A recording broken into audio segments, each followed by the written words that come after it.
Me again. I'm watching the Wendy Williams show, a rehash, and they got Lisa Lampanelli on, and she does make a valid point. When you're a heavy woman or a heavy man, your style options are really limited, and you gotta pay way the hell more money to get anything even remotely good. Or hell, even fugly as thin. You gotta pay hella money to look, especially if you're overweight, because clothes are not made for big people. They're not. You gotta go to Omar the Tent Maker's fire sale just to find something to cover you. But if you're like scrawny as hell, like a piece of paper straight up and down, no curves at all, built like a piece of dental floss, you got problems there too, because then the clothes don't fit right. I am short, 5'3", but I'm curvy. Clothes are difficult sometimes for me to find because I buy my clothes a little bit bigger than what I actually need. I'm like a size 14, 16 in pants, but I tend to go up to like a 16, 18, or even down to a 10, 12, depending on the jeans. Because what stores don't tell you is that different stores size differently. You could have two pairs of the exact same Wrangler jeans, one from, say, Target and one from, say, Walmart. Same exact jeans, same cut, color, style, the whole bit. Target jeans, they are like a size 8. They fit flawlessly. The same exact jeans at Walmart don't fit for shit. You could not get in them with all the Astroglide in the world. It just ain't gonna happen. A lot of people don't know this. When I was a kid growing up, my mother bought Sears Tuffkin jeans. They're boys' jeans. And why did she buy me boy clothes? One, they were way cheaper than the girl stuff. And two, they had more practicality. My mom raised 23 children herself. No help from anyone at all. And she was working at Warshawski and Company, which is an auto parts manufacturing company. She worked at the offices on 11th and State, 1104 South Wabash. That's where she was working. She lost her job I don't know the whole story, so I'm not going to get into that. But when you're on a small single parent income and you got all these kids, you make use of thrift stores, clothing closets, whole shit ton of hand-me-downs. Almost all of my brothers are 6 foot and over. My brother Jason is about my height, about 5'5", 5'6".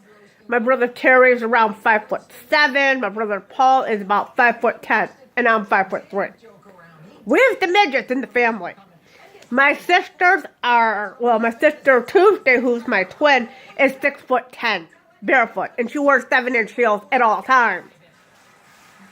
My sister Dharma is 6'8". Magnolia, my older sister, is 6'6". So yeah, there's like rejects from my giant life. There's all hella tall. There's Amazons, basically. Anyhow, what they don't say about clothes is it's hard to find stuff that fits right for you. So, you can't. My advice is, like, if women have bras that don't fit, go to Victoria's Secret. They will measure you, they'll size you for free. And they'll write your size on a little card. You take that with you. And also keep in mind that different brands size differently. So say you're a, 36C in, say, Victoria's Secret bras. You might not be a 36C in Bailey, Soma, Maidenform, Quattro Heart, Jackie, Hangs Her Way, and so on and so forth. So, your size is not your size across the board. Another thing I want to touch on is about beauty gurus. There's a reason why I do not trust beauty gurus at all. They have this mindset of the more products you slap on your face, the better your skin is.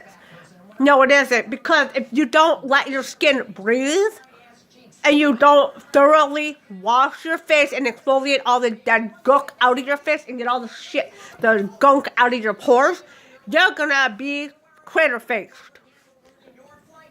But they don't say that. They say, oh, this is the greatest product in the universe. Put this on.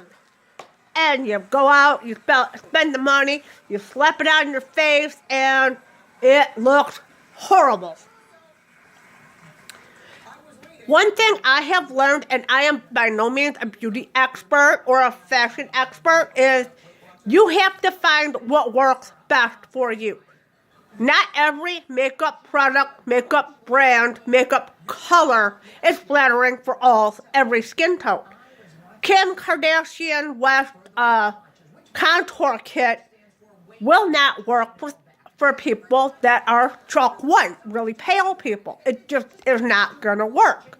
Because even their lightest shade is either way too light for the really, really pale folks or way too dark. There is no happy medium. When you're very pale or fair-skinned, it's very difficult to find proper concealer or foundation that works well for your skin tone. Because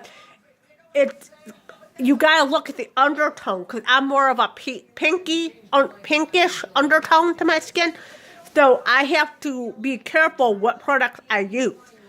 Also, certain cosmetic brands have a lot of dye, and well, obviously that's what the pigment is, but they also have a lot of fragrance, and if you have sensitive skin and you put that anywhere near you put that on you, and you're hella sensitive to it, you're gonna have all sorts of issues. I don't mess with Too Faced Cosmetics because their product, while they smell nice, do you really want to have overly perfumed eyeshadow slapped on your eye and up the chances of you getting conjunctivitis, or as it's commonly known, pink eye? Because I don't. Been there. No. Well, another thing, liquid lipstick, I really don't like it, but that's just me. I've learned that, just because a product is out does not necessarily mean you gotta run out and buy it.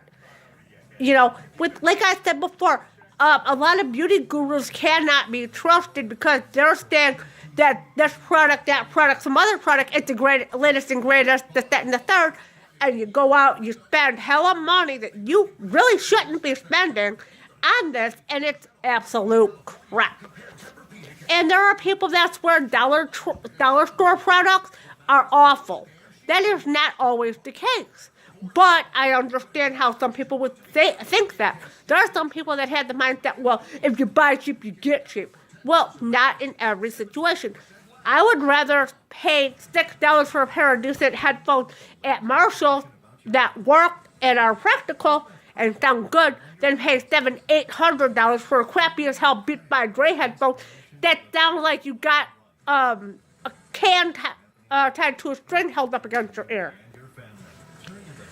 Another thing is, I personally don't like Apple products because while you can't hack anything on an Apple product, they are so hard to use and download and all that. Plus the new iPhone 10, $1,200 for a freaking phone. Really? $1,200 just for the phone. That is not including the activation. That is not covering the insurance, a case, a charger. The phone itself, just the phone, with the battery, $1,200. No. We is not featuring that. Now, if y'all got that kind of cash, hey, be my guest.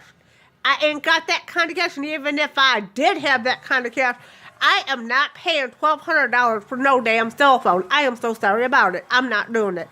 I feel my money could be better used elsewhere than on one single phone that's a pain in the freaking ass to put anything at all on or use. I'm not doing that. I'm not paying $1,200 for a phone that's basically little more than a paperweight. I'm sorry, no. I'm not doing that.